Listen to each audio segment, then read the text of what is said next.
Our speaker today is a native of Victoria. Lindley Abernathy is a certified family nurse practitioner who began her nursing career at CMH's emergency department in 2004. From there, she worked at various health systems across Central and Southside Virginia, earned a Master of Science in Nursing with a concentration in family nurse practitioner from South University. Currently, she resides in Stony Creek and sees new and follow-up cardiology patients at CMH Cardiology Services in South Hill. So I will turn it over to her. Good afternoon, all, and thanks for joining me today. Welcome to our February talk on heart healthy living, and I'm going to share my screen at this time.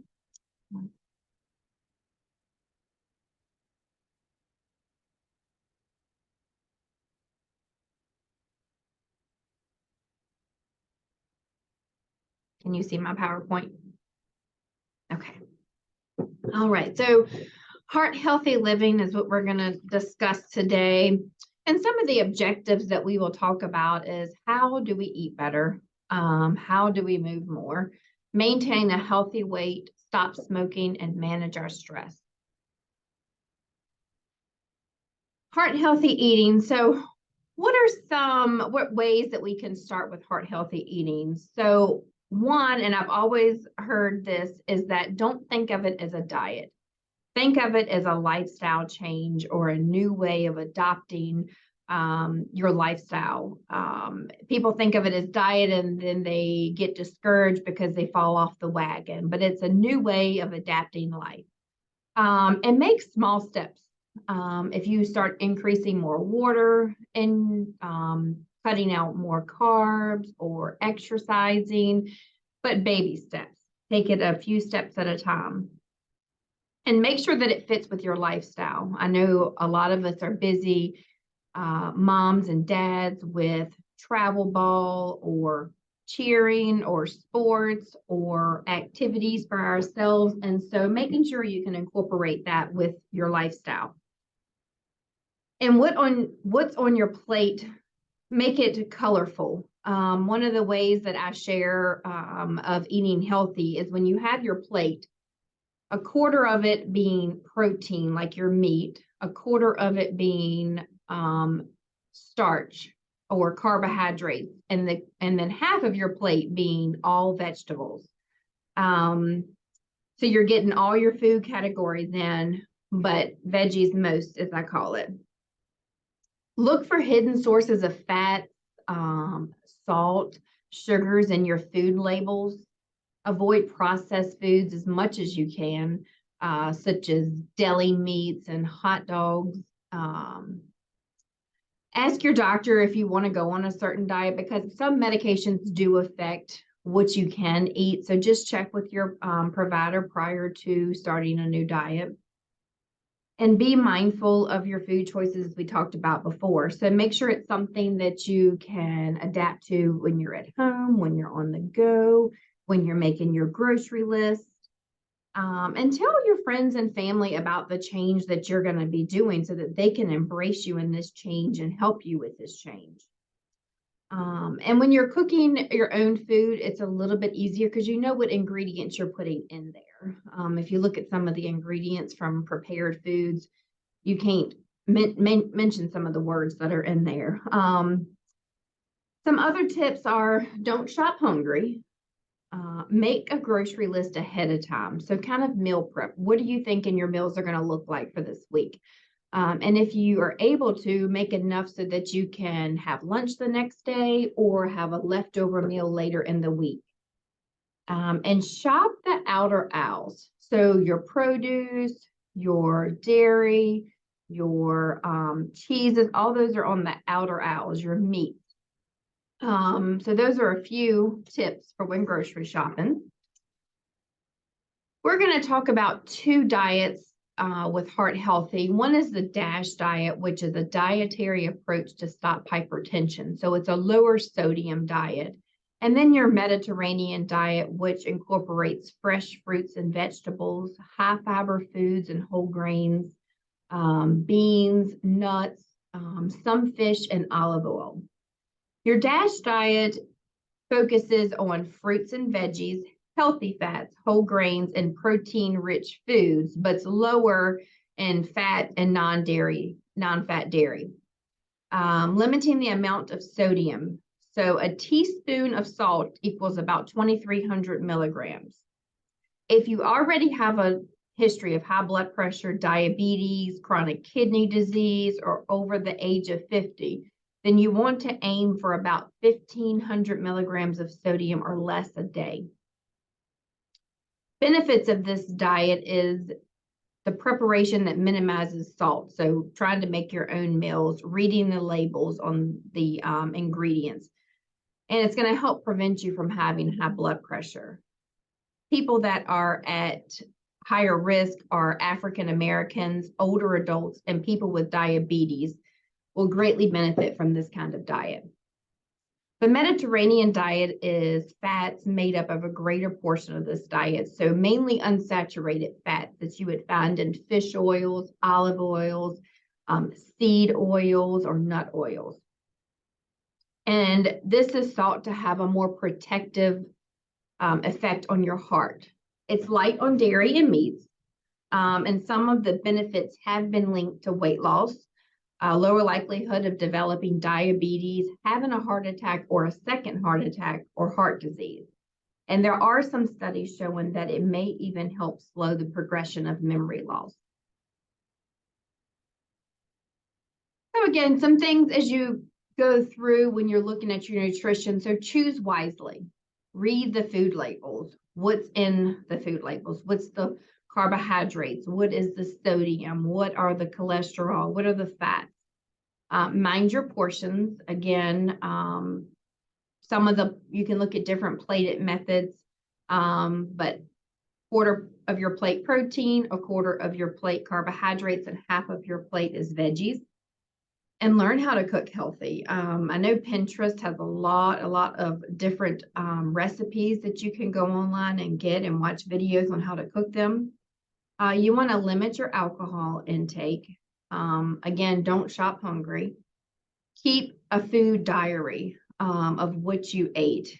What helped with weight loss if that's something you're trying to achieve? What are your blood pressures running? If you notice on one day that you had bacon for breakfast and eggs and your blood pressure was running higher that day, then you may know the culprit to some of those things. So keeping a food diary can help some with weight loss, with blood pressure, and so forth. And ask for help and ask for support system. Look to your significant other, your family, your friends to help you in this journey. Exercise in your heart. So what are ways that exercise can help you? So they lower your blood pressure. Exercise has been proven to help lower your blood pressure. It helps lower your bad cholesterol or your LDL, which is known for increasing clogs in your arteries, which leads to heart attacks and strokes. Exercise opens the blood vessels and it gets your heart pumping, which improves circulation. It helps you shed any excess pounds, reducing the strain on your heart. And it helps your body maintain the right balance of hormones and other factors involving in clotting and inflammation. They promote fatty buildups in the heart arteries. So how much exercise should we have? There are lots of studies, and one is from the Physical Activity Guidelines for Americans, says 2.5 hours of a moderate intensity activity weekly, plus 2 sessions of a muscle strengthening training per week. So 30 minutes a day, 5 days a week, if you could get a brisk walk in, and then 1 to 2 days a week, some type of Pilates or weightlifting, something that increases the muscle strength. And then if you're just starting out and you don't feel like you can walk 30 minutes a day, try 15 minutes in the morning and 15 minutes in the evening to work your way up. If some people have more time at home, they could do 10 in the morning, 10 at lunchtime, 10 at dinner time, and work your way up to the 30 minutes at one time. This next slide I find very interesting as I was looking at some of the information on sitting and sedentary lifestyle. And they say that sitting is the new smoking. So according to recent studies, too much sitting can be bad for your health, even if you exercise regularly. Since COVID has hit, a lot of us have seen we've had working from home, more desk jobs, not getting out as much, gyms were shut. Now things are open back up. We have a new way of living and moving on. So people who are mostly sedentary face a higher risk of chronic disease and death, and that's just been shown. Most of us sit more than half of our waking hours. So a research says that that's way too much. So here's a few ways that we can spend more time moving. So if you have a coffee break or a snack break in the mornings, instead of going for that, try to do some stretches or take a walk around the facility or a couple laps around your office. If you have a conference call such as Zoom and you don't have to be on the video part, you could do some leg raises or walk in place while you're listening to the conference. If you're at home and you're watching TV, you could keep some strengthening, such as like some little hand weights or stuff next to you. And when commercials come on, you get up and do some exercises at that point. A lot of us wear smartwatches now, and they will tell you, hey, you've been sitting too long. You need to get up. Some people find at each hour of their day, they get up and make a few laps around the office space or do some stretching. But those are some ways that you can get moving. Obesity and heart disease. So obesity has been linked to many disease processes such as heart disease, high blood pressure, high cholesterol, diabetes, heart failure, heart attacks, and stroke. Losing just 5% of your body weight can lower your risk for heart disease. Nearly 3 out of 4 adults in the U.S. are overweight or obese. And one of the things that we look at is like your midline fat. So too much fat around the middle section, also known as being apple-shaped, puts you at a higher risk for heart disease. And so it shows you here, so 35 plus inches in general for a woman, and 40 plus inches in general for men of being obese.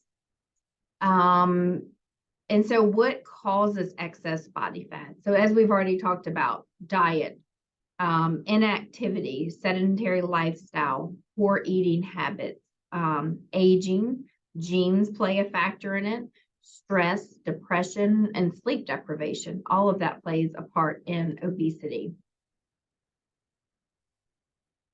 So factors that influence your weight and overall health, they always go back to getting a good night's sleep. Try to achieve 7 to 9 hours of uninterrupted sleep. So how do we do that? Some people it's routine. They take a bath and it may be with some lavender and they read a book at 8 o'clock every night. Or some people have white noises that help them fall asleep. There's studies showing that you should not have any type of blue light, so looking at your phone, iPad, and so forth an hour prior to bedtime because it does stimulate the brain. Quit smoking. So quitting will increase your ability to exercise more without having shortness of breath or not feeling well, and decrease your risk of major heart disease. Find your stress busters. Everybody has stress. How do you reduce that? Do you do it by exercising? Do you do it by running or walking or meditating, Pilates, breathing exercises? You need to find what's best for you to help reduce stress. And actively manage your health. Talk to your doctor about your blood pressure, your cholesterol, your diabetes, and make sure that they're all in check. Next slide. So we're going to discuss smoking cessation. When it comes to heart and vascular health, smoking causes every 1 in 3 deaths associated with cardiovascular disease. It harms nearly every organ in the body and delays healing. Any amount of smoking, whether casually or daily, can cause damage to the heart and blood vessels, but after quitting in just 1 year, your risk of heart disease could be cut in half. And if you don't smoke, but you live with someone who smokes, secondhand smoke is just as harmful. And smoking is the most preventable cause of early death in the U.S. For smokers, kicking a habit is one of the best ways to improve your health and reduce risk of heart attack, cancer, and other conditions. It makes sense, but it's not easy. So according to the CDC, smoking can cause the following. So it raises your triglycerides, which is the type of fat in your blood. It lowers that good cholesterol. It causes thickening and narrowing of your blood vessels, so the blood has a harder time to pump through. It makes blood sticky and more likely to clot, which can lead to heart attack and stroke. It damages the cells that line the blood vessels. The cells become more swollen and inflamed. And it promotes the buildup of plaque in the blood vessels, which if a plaque ruptures, it can end up in a heart attack or a stroke. Harm to your health. So some things that smoking can do is cause irregular heartbeats, again, thickened and narrow blood vessels, plaque buildup. It's not easy, but it will give you years back to your life. In the next slide, we're kind of going to discuss how to quit smoking. Okay. And, you have to, first thing I think is commit to the why. Why do you want to stop smoking? Do you want to do it for your health? Do you want to do it for your kids? Do you want to do it for yourself? Select a date that you want to quit, and know what makes you want to quit, what makes you want to smoke. So what are your triggers? Do you have a cigarette with a cup of coffee in the morning? Do you have a cigarette when you have a drink of alcohol? Do you smoke after you eat every day? What triggers your smoking so that you know how to curb those habits? Make it public. Tell your friends and family for them to be able to support you and encourage you. Keep busy. That's a big one. And get help. So if you feel like you need to go to your primary care and ask for the patch, or some people go cold turkey and then quit. And then take it one day at a time and celebrate the small milestones. So here's some facts about after you quit smoking. Within 20 minutes of quitting, your heart rate will decrease. Within 12 hours of quitting, the carbon monoxide levels in your blood will decrease to normal. Within 3 months of quitting, your risk of a heart attack decreases and your lungs will begin to work better. And after a year, your added risk of coronary artery disease is cut in half of those who smoke. So huge benefits from quitting to smoke. And then we move on to stress. So physical activity and stress reduction can help prevent or manage heart disease. So why should you get moving? You want to support a stronger heart, improve circulation, lift mood and your self-esteem, promote sleep, decrease the need for medications in some cases, and reduce your stress. Moderate exercise, so you could dance, you could walk, gardening, household chores like vacuuming, mopping, all those count. And some people do breathing exercises again, some use meditation, some just use soothing music or yoga. It's been shown that prolonged stress can increase your stress hormones and chemicals, which promotes inflammation in the body. And that's what we see a lot in heart disease, is inflammation. Exercise is a good way to counteract this and give your body a surge of the mood-enhancing chemicals called endorphins, which are the feel-good. Deep breathing and mindfulness-based meditation can also ease tension, so it helps to train your brain to focus on the present and turn your thoughts inward to what matters most to you. And whether it's through exercise, meditation, deep breathing, yoga, whichever, it helps you unplug, and it's important to relieve stress and stay positive. A healthy heart is a gift for life. And that concludes our presentation for today. Are there any questions today?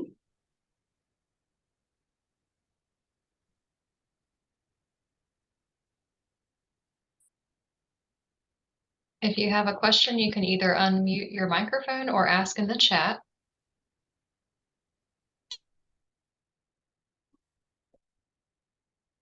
We've got a great question from Sandra. Why does it cost so much more to eat healthy? Sandra, that is a great question. And I noticed that a lot of times the fresh stuff is more expensive. But fresh and you could do frozen, your frozen berries, let them thaw out, frozen veggies. I know it's hard sometimes, but in the summertime trying to plant a garden and canning, but as we know that is not always the easiest thing to do. But I don't have a good answer on why it is so expensive.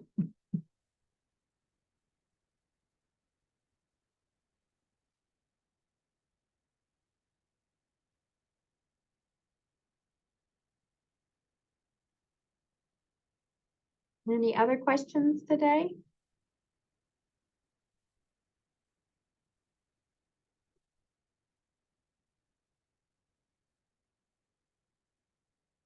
Oh, thanks, Sandra. It takes a village, so grab a partner. Accountability helps if you know you're going to be with somebody that's going to, if you want to go for a walk every evening, get a partner. Make them hold you accountable and you hold them accountable. Those are some ways also. Springtime's on the mend, you can see with the weather outside. So be able to get outside more and exercise and not be cooped up in the house. So hopefully that'll also give you some positive vibes. Well, I don't see any other questions in the chat, but thank you all so much for coming out today. And a huge thanks to Lindley for sharing your expertise with us. We really appreciate it. Just to give you all a heads up, we'll be having a talk next month on March 8th for mental health. And the posting for this will go up on our website and Facebook page shortly. So thank you all so much. Have a good day.